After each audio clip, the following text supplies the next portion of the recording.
The deep space around the Shadow Nebula was cold and empty, just like it had been for centuries. Nothing ever came here except for the occasional salvage crew looking for scrap metal and abandoned ships. Today was different, though. Captain Vextar of the Thekmor Consortium was having the best day of his career, even if he didn't know it yet. His ship's sensors had picked up something massive drifting in the nebula's dark clouds. At first, his crew thought it might be an asteroid or maybe some old space junk. But as they got closer, their excitement grew. This wasn't junk at all. This was a ship, and it was huge. "Captain, look at the size of that thing," his second officer whispered, staring at the screen. The vessel stretched for miles, its dark hull covered in strange markings and battle scars. Nobody recognized the design. It wasn't like any ship. In their databases, not even the old ones from the history books. Vextar rubbed his hands together. A ship this big meant serious money. Even if it was completely dead inside, the metal alone would make them all rich. "Get us alongside," he ordered. "Prep the boarding equipment." The salvage crew moved carefully through the empty corridors of their own ship, checking their tools and breathing masks. Ships this old were dangerous. You never knew what you might find inside, or what kind of air they might still have. Some old vessels were filled with poisonous gases, or had radiation leaks that could kill you in minutes. As they approached the mysterious ship, Vextar noticed something odd. The hull wasn't just old, it was ancient, but it also looked incredibly strong, like it had been built to survive anything. Deep grooves and burn marks covered every surface, telling the story of countless battles. Whatever this ship was, it had seen serious fighting. The boarding team cut through the outer airlock with their plasma torches. The metal was thicker than anything they'd ever seen, taking twice as long as usual to cut through. When they finally made it inside, emergency lights suddenly flickered to life throughout the ship. Red warning lights began flashing, and a voice echoed through the empty halls. "Crew hibernation complete. Mission status active, initiating revival protocols." The salvage crew froze. Ships didn't just wake up by themselves. Dead ships stayed dead. But somewhere deep inside this massive vessel, something was stirring. Machines were humming to life after centuries of silence. The temperature began to rise as life support systems activated. In the deepest part of the ship, in a room filled with strange pods, something incredible was happening. One of the pods made a soft hissing sound as it opened. Mist poured out, and a woman stepped forward, breathing deeply for the first time in 300 years. Commander Gina Kim felt the neural implants in her head, connecting to the ship's computer systems. Information flooded her mind, but none of it made sense. According to the ship's records, she had only been asleep for a few months. Her mission was supposed to last 2 years at most, but the computer was telling her something impossible. "Nova," she said to the ship's artificial intelligence, her voice still rough from the long sleep. "What's our current status?" The AI's voice was calm, but carried terrible news.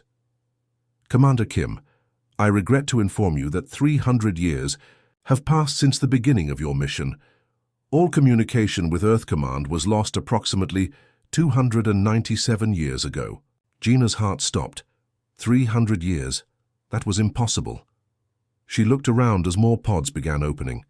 Minho Park, her weapons officer, stumbled out of his pod looking confused. Suri Lee, their navigation expert, was already checking the computer displays with growing horror on her face. "Nova, what happened to Earth? What happened to the colonies?" Gina asked, though she was afraid of the answer. According to all available galactic databases, humanity was declared extinct 283 years ago. The hegemony.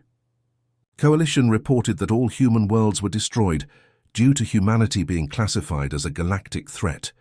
The words hit the crew like a physical blow. Their families, their friends, their entire species, gone. Everything they had ever known was just a memory now. The galaxy had moved on without them, and apparently it was better off without humans. But as the crew gathered in the ship's command center, looking at star charts that showed a completely different galaxy than the one they remembered, Gina began to notice something strange. The ship's long-range sensors were picking up signals, transmissions that shouldn't exist if humanity was really extinct. Deep in space, on worlds that the poor Hegemony claimed were empty. There were signs of human life, weak signals, hidden communications, and energy patterns that looked distinctly human. Their species might not be extinct after all, but if they were still alive, why was the galaxy pretending they were all dead?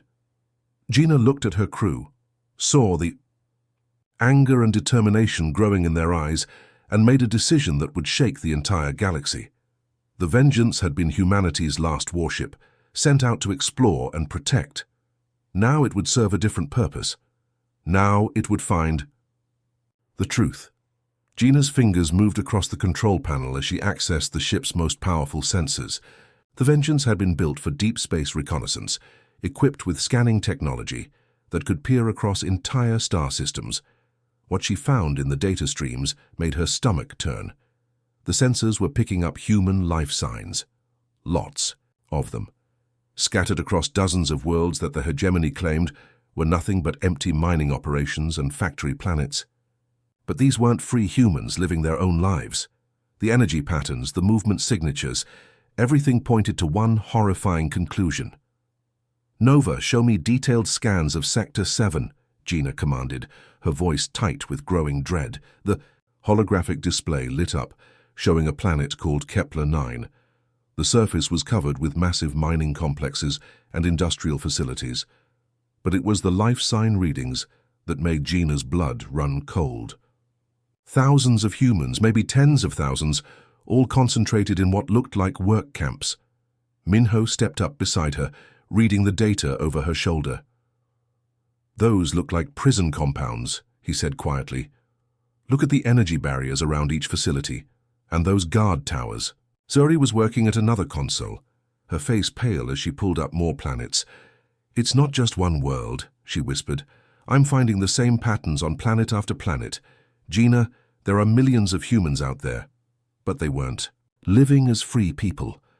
The sensor data showed work schedules that ran 20 hours a day, living quarters that were barely big enough for sleeping, medical facilities that looked more like veterinary clinics than hospitals. These people weren't citizens of the galaxy. They were property. Do-hyun Choi, their weapons specialist, had been quietly working at his station while the others discovered the truth about humanity's fate. Now he looked up from his controls, his eyes burning with anger. "Commander, all weapon systems are coming online. We've got enough firepower to level a small moon." The Vengeance had been sleeping for 3 centuries, but it was waking up angry. Deep in the ship's hull, massive reactors hummed to life. Weapon batteries that had been cold and silent began charging with deadly energy. This wasn't just any warship. This was humanity's final masterpiece, built with technology that the rest of the galaxy had never seen. Yuna Bayek, their intelligence officer, was hunched over her console, listening to intercepted communications from across hegemony space. What she was hearing made her hands shake with rage. "You need to listen to this," she said, her voice barely controlled. She played back a recording from a hegemony transport ship. The voices were casual, discussing their cargo like it was nothing more than machinery. "Batch 77 Alpha is ready for transfer to the mining facility on Tarsus 3.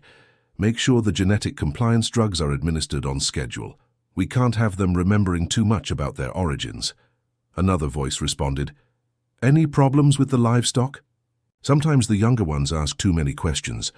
Nothing we can't handle. A few memory adjustments and they'll be back to normal productivity levels." The recording continued, but Gina had heard enough. They weren't just enslaving humans. They were systematically destroying their minds, erasing their memories, making them forget they had ever been anything more than workers. Generations of humans had lived and died as slaves, never knowing they belonged to a species that had once reached for the stars. The crew of the Vengeance stood in stunned silence as the full scope of the hegemony's crimes became clear. They hadn't just conquered humanity. They had tried to erase them completely, turning an entire species into mindless labor. But now the dead had returned, and they remembered everything. Gina's voice was deadly calm when she finally spoke. "Nova, I want complete tactical analysis of all hegemony supply routes in this sector. Focus on any convoys carrying human cargo. Understood, Commander. Analysis complete. I have identified 17 high-priority targets within striking range. Do-hyun, are our weapons fully operational? Yes, Commander, all systems are green. We're ready for combat. Gina looked around at her crew, seeing her own cold fury reflected in their faces. They had been sent out to explore the galaxy and protect humanity's interests. They had failed at protection, but it wasn't too late for justice. Target the largest convoy. I want a clean strike, minimal collateral damage. Our priority is rescuing the humans aboard those ships. The Vengeance moved through space like a ghost. Its stealth systems, far more advanced than anything the hegemony possessed, made it nearly invisible. The convoy never saw them coming. The attack was over in seconds. Precise energy beams disabled the escort ships without destroying them. The transport vessel carrying human slaves was boarded before its crew even knew they were under attack. As Gina's team freed the confused and frightened humans from their prison cells, she made sure to leave the hegemony survivors with a message they would never forget. The ship's communication array broadcast a single phrase across all subspace frequencies in the ancient human language that the galaxy had tried to erase. The dead remember. The message echoed across star systems, reaching every hegemony outpost and colony. Somewhere in the darkness of space, humanity's final warship had awakened, and it was coming for those who had tried to destroy them. The war for humanity's freedom had begun. Word spread fast through hegemony space, but nobody wanted to believe. Ship captains whispered stories in dark corners of space stations. Dock workers shared rumors over their evening meals. Something was hunting in the void, and it was picking off hegemony ships one by one. The stories all sounded the same. A ship would be going about its normal business, hauling cargo or patrolling a trade route, when suddenly their instruments would go crazy. Then, out of nowhere, a massive vessel would appear, strike with impossible precision, and vanish before anyone could get a clear look at it. Kieran Huang had become a master of these hit-and-run attacks. As the Vengeance's tactical officer, he had studied every weakness in hegemony technology. Their communication arrays were his favorite targets, because when you cut off their ability to call for help, fear spread faster than any weapon. Communication. Relay Station Delta 7 is coming up on our starboard side, Kieran reported to Gina. 12 guard ships, standard patrol pattern. They have no idea we're here. The Vengeance's stealth technology was beyond anything the hegemony had ever encountered. Their sensors couldn't detect the ship even when it was right next to them. It was like trying to see a shadow in the darkness of space. Take out the relay first, Gina ordered. Disable the guard ships, but don't destroy them. I want survivors, to spread the word. Kieran's fingers danced across his controls. Energy beams lanced out from the Vengeance's hidden weapon ports, slicing through the communication array like it was made of paper. The massive structure exploded in a shower of sparks and debris. Before the guard ships could even turn to face their attacker, their engines were disabled and their weapon systems were offline. As the Vengeance disappeared back into the darkness, the surviving hegemony crews were left floating helplessly in space, sending out distress calls that told the yay. Same story every time. A ghost ship had attacked them, appeared from nowhere and vanished without a trace. But the Vengeance wasn't just hitting random targets. Every strike was part of Gina's larger plan to rescue the enslaved humans scattered across the galaxy. While Kieran knocked out communication networks, Gina was coordinating rescue operations that were growing bolder with each success. The mining colony on Arcturus 4 had been home to 15,000 human slaves. They worked in the deep tunnels, digging precious metals for their hegemony masters, never knowing they had once been a proud species that had traveled to the stars. The rescue operation took less than an hour. Gina's team beamed down to the planet's surface, while the Vengeance remained hidden in orbit. They moved through the mining complex like ghosts, disabling guards and security systems. When the human workers saw other humans wearing advanced technology and speaking in the old language that lived somewhere deep in their suppressed memories, many of them began to cry. "You're free now," Gina told them in the simple words they could understand. "You don't have to work in the mines anymore. You don't have to be afraid anymore." Some of the rescued humans were too broken by years of mind control to fully understand what was happening, but others, especially the younger ones, felt something awakening inside them. A pride they didn't know they possessed. A strength they had never been allowed to use. Each successful rescue operation made the next one easier. The freed humans joined the crew of the Vengeance, learning to operate the ship's systems and helping to plan new attacks. The ghost ship was becoming a ghost fleet, as more humans remembered who they were and what they were capable of. The hegemony leadership was getting desperate. Admiral Corex, the supreme commander of their military forces, had lost 12 communication, Hurray's 6 supply convoys, and an entire mining operation to what his subordinates were calling the Phantom Ship. "It's impossible," he raged during an emergency council meeting. "One ship cannot be doing all this damage. Our intelligence reports say it's some kind of ancient human vessel, but humans are extinct. We made sure of that centuries ago." But the evidence was impossible to ignore. The attacks were too coordinated, too precise to be random. Someone was waging a systematic campaign against the hegemony, and they knew exactly where to hit, to cause maximum damage with minimal risk. Admiral Corex made a decision that would change everything.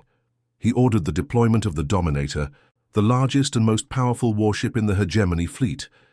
If there really was a phantom ship out there, the Dominator would find it and destroy it. The massive dreadnought was twice the size of the Vengeance and carried enough firepower to destroy an entire planet. Its armor was the thickest ever built, and its shields could withstand attacks from an entire fleet. Admiral Corex was confident that whatever ancient human technology might be lurking in the darkness, it couldn't stand against the hegemony's ultimate weapon. He was wrong. When the Dominator entered the Shadow Nebula, searching for signs of the phantom ship, Minho was ready for it. The Vengeance's weapons officer had been preparing for this moment, charging the ship's most advanced weapons systems. "Target acquired," Minho reported. "The Dominator is moving into weapons range." Gina studied the massive enemy ship on her display screen. It was an impressive sight, bristling with weapons and protected by energy shields that glowed like a second skin around its hull. But she had seen the technical specifications in the captured hegemony databases. She knew exactly where its weaknesses were. "Fire quantum torpedoes," she ordered. The weapons that Minho launched weren't just advanced, they were revolutionary. Quantum torpedoes didn't just explode when they hit their target. They tore holes in reality itself, creating pockets of destructive energy that could tear apart the strongest materials ever created. The Dominator's shields flared and died as the first torpedo struck. The second torpedo punched through the hull, like it was made of tissue paper. The third torpedo found the ship's main reactor. What happened next was visible from 3 star systems away. The mighty Dominator, the pride of the hegemony fleet, simply ceased to exist. One moment it was there. The next moment there was nothing but an expanding cloud of superheated plasma where the great warship had been. Hana, monitoring hegemony. Communications from her station aboard the Vengeance listened to the panic spreading through their command networks. Ships were refusing orders to hunt for the phantom vessel. Base commanders were requesting immediate reinforcements. Some outposts were abandoning their positions entirely. "They're calling us humanity's revenge," Hana reported, with grim satisfaction. "Command is ordering their entire fleet to mobilize." They're scared, Gina, really scared. But Gina knew that fear could make their enemies even more dangerous. A cornered animal fights hardest when it has nothing left to lose. The hegemony's full fleet was coming for them now, and even the mighty Vengeance couldn't fight the entire galaxy. The real war was just beginning. Tarsus 7 looked like a jewel from space, its surface covered in massive crystalline formations that caught and reflected the light from its twin suns. But as the Vengeance moved closer to the planet, Gina could see the ugly scars that cut through the beautiful landscape. Mining operations stretched for hundreds of miles, turning the natural crystal caves into industrial nightmares. "Nova, how many human life signs are you detecting down there?" Gina asked, though she already dreaded the answer. "Approximately 43,000 humans currently active in the mining operations, Commander. An additional 12,000 appear to be in dormant cycles, likely rest periods. 55,000 people. It was the largest population of enslaved. humans they had discovered so far. Gina felt her heart breaking as she imagined generations of her people living and dying in those caves, never seeing the sky, never knowing they belonged to a species that had once reached for the stars. The rescue operation was going to be their most ambitious yet. They couldn't just beam down a small team and extract a few hundred people. This was going to require everything they had. As the Vengeance's shuttles descended toward the planet's surface, Gina led the main rescue team into the deepest parts of the crystal caves. What she found there would haunt her forever. The humans working in the mines moved like broken machines. Their eyes were dull and lifeless, their movements automatic and precise. They had been so thoroughly conditioned that they barely looked up when armed strangers appeared in their tunnels. But it was the children that made Gina want to scream with rage. Kids who couldn't have been more than 10 years old were hauling carts of crystal ore through the narrow passages. Their small hands were cut and bleeding from handling the sharp stones. When Gina tried to approach one little girl, the child cowered in fear, clearly expecting punishment for stopping her work. "It's okay," Gina whispered, kneeling down to the girl's level. "You don't have to be afraid anymore. We're here to take you somewhere safe." The girl looked up with eyes that were far too old for her young face. "Are you the angels the old woman talks about? The ones who come from the sky?" Gina's throat tightened. Even here, in the depths of slavery and despair, the humans had kept alive some memory of hope. Some story passed down through generations, about people who would come from above to save them. "Yes," Gina said simply, "we're here to take you home." The evacuation was going smoothly until Nova's urgent voice echoed through the comm system.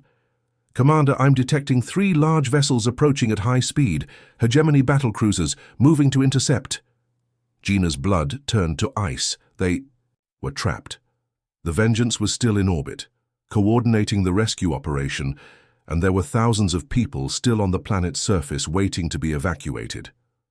She rushed back to the command center as the enemy ships moved into position, around Tarsus 7. The battlecruisers were massive, each one carrying enough firepower to glass the entire planet. They had formed a triangle around the Vengeance, cutting off any escape route.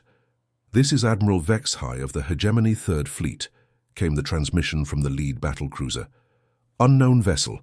You are surrounded. Surrender immediately, or be destroyed." Do-hyun was already at his weapons console, but his face was grim. "We can't fight all 3 of them at once, not in a straight battle. Their combined firepower is too much." Yuna looked up from her intelligence station, her eyes wide with fear. "They're not just here to capture us.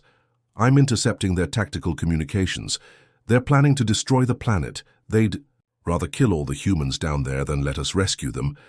The thought of 55,000 innocent people being murdered to stop their rescue operation made Gina's decision for her.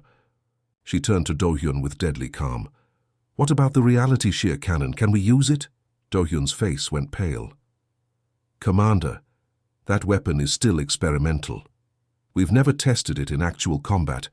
The power requirements alone could overload our entire system.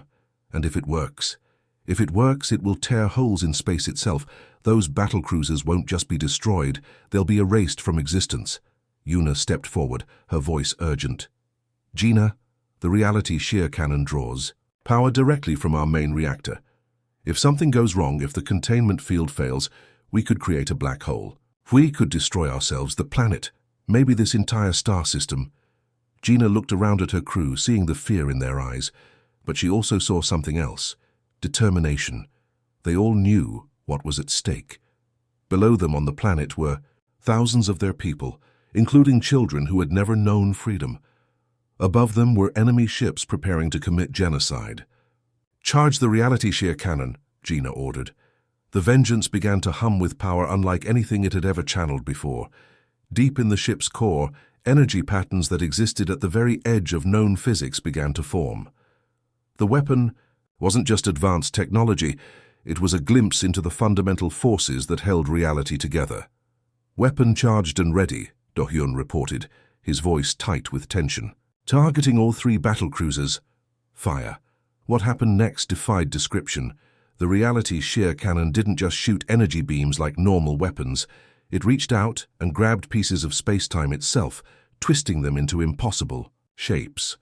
Where the weapon touched the enemy ships, reality simply stopped making sense. The three hegemony battlecruisers didn't explode, they didn't burn. They simply ceased to exist, as if they had never been there at all. The space where they had been was left empty, not even debris remaining to mark their passing. But the price of victory was terrible. Alarms began screaming throughout the Vengeance as the massive energy discharge overloaded system after system. Kieran's damage control board lit up like a Christmas tree. "We're losing power to the engines," he reported over the chaos. "Life support is failing on decks 7 through 12. The main reactor is showing critical containment warnings." Sparks flew from control panels as the ship shuddered around them. The lights flickered and dimmed. In the distance, Gina could hear the sound of explosions as secondary systems failed throughout the ship. "How bad is it?" she asked, though she could already see the answer in Kieran's expression. "Bad. We've got maybe 6 hours of life support left, and the engines are completely offline. We're dead in space."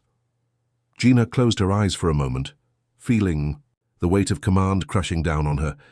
They had saved the people on Tarsus 7, but at the cost of their own ship. The Vengeance, humanity's last great warship, was dying. But when she opened her eyes, she saw something that gave her hope. On the view screen, dozens of small ships were rising from the planet's surface. The humans they had rescued over the past months had been busy, salvaging and repairing captured hegemony vessels, learning to fly and fight.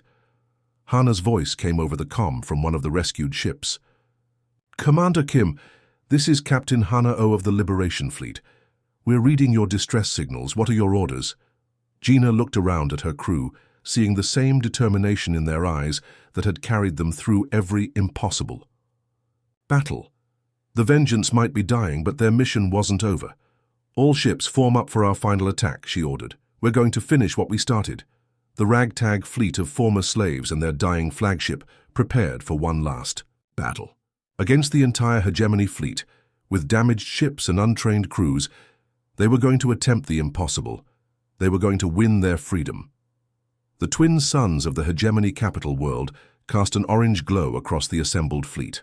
As dawn broke over what would become the most decisive battle in galactic history, Captain Gina stood on the bridge of the Vengeance, looking out at odds that should have been impossible to overcome. The hegemony had assembled every available warship to defend their seat of power, creating a defensive wall that stretched across 3 orbital layers. But Gina wasn't looking at the enemy fleet with fear. She was looking at them with the cold satisfaction of someone who had waited decades for this moment. Behind her, the combined human fleet hung in space like ghosts returned from the dead. Ships that officially didn't exist, crewed by people the galaxy believed had been wiped out generations ago. The Vengeance itself was a testament to human determination, held together by emergency repairs, jury-rigged systems, and the sheer refusal of her crew to let her fall apart. The ancient warship had become something more than just a vessel. She was a symbol of humanity's refusal to stay dead. "All ships report ready, Captain," announced her communications officer. The voice carried across the bridge with quiet confidence. After everything they had been through, after all the years of hiding and planning, her crew was finally ready to finish what the hegemony had started so long ago. Gina nodded, then opened a channel to the entire fleet. "This is Captain Lee Gina to all vessels. Today we don't just fight for victory, we fight for justice. We fight for the memory of every human who died believing they were the last of their kind. We fight to reclaim our place among the stars." As the human fleet began its approach, Lieutenant Hana activated the most important weapon in their arsenal. It wasn't a gun or a missile, but something far more powerful: the truth. Her fingers danced across her console as she began broadcasting the real history of humanity's supposed extinction across every communication channel in the galaxy. Transmission contained evidence that the hegemony had carefully hidden for generations. Documents showing how they had orchestrated the attacks on human colonies. Records of secret meetings where they had decided that humanity's rapid expansion posed a threat to their control. Most damning of all, communications proving that the hegemony had systematically hunted down and eliminated human survivors, even after claiming the species was extinct. The reaction was immediate and devastating. On the core worlds of the hegemony's member species, citizens who had believed they were part of a peaceful alliance discovered they had been complicit in genocide.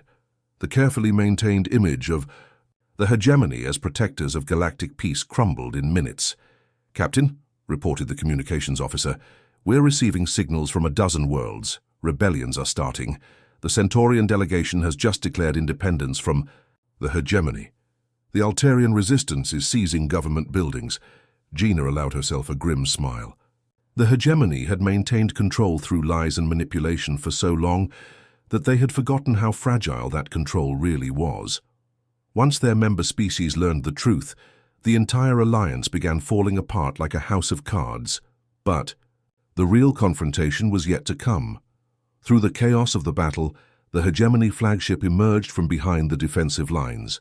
The massive vessel, 10 times the size of the Vengeance, bore the personal insignia of Supreme Leader Vorth himself. "Incoming transmission from the hegemony flagship," announced the communications officer. "Put him through," Gina replied, straightening her uniform.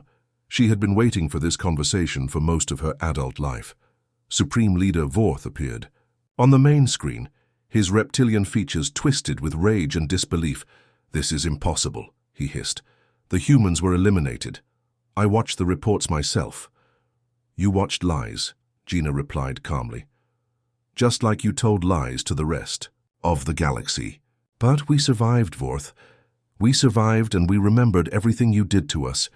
The alien leader's scaled skin changed color as his anger grew. "You should have stayed hidden. You could have lived quietly in the shadows. Now you've doomed yourselves and destabilized the entire galaxy." Gina stepped closer to the screen, her voice carrying the weight of decades of pain and determination. "Now I'm going to offer you the same choice the hegemony once gave humanity. Surrender and face justice for your crimes, or face extinction."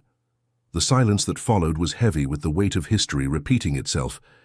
But this time, humanity held the power to decide another species' fate. "Never," Vorth finally snarled. "The hegemony will never bow to inferior creatures like you." Gina nodded slowly, as if she had expected that exact response. She turned to her weapons officer, Commander Minho, who had served with her since the beginning of their long journey home. "You heard him, Minho. Fire the quantum torpedo." The final weapon launched from the Vengeance was unlike anything the galaxy had seen before. It wasn't just a bomb, but a piece of technology that had been perfected during humanity's years in exile. The quantum torpedo didn't just destroy its target, it unraveled the very atomic structure of whatever it touched. As the hegemony flagship disappeared in a flash of light that briefly outshone the system's twin suns, Gina watched with the same cold satisfaction she had carried throughout the battle. This wasn't revenge, she told herself. This was justice. The remaining hegemony ships surrendered within the hour. Without their supreme leader, and with rebellions breaking out across their territory, the alliance that had controlled the galaxy for generations simply collapsed. Later, as the hegemony capital burned below and reports of liberation came in from across known space, Gina stood at the viewport of the Vengeance and looked out at the stars. Somewhere out there, free humans were emerging from hiding places they had maintained for generations, ready to reclaim their birthright among the stars. The dead had indeed returned, and their wrath had shaken the galaxy to its foundations. The Lost Warship's mission was finally complete, but more importantly, humanity's future had just begun again.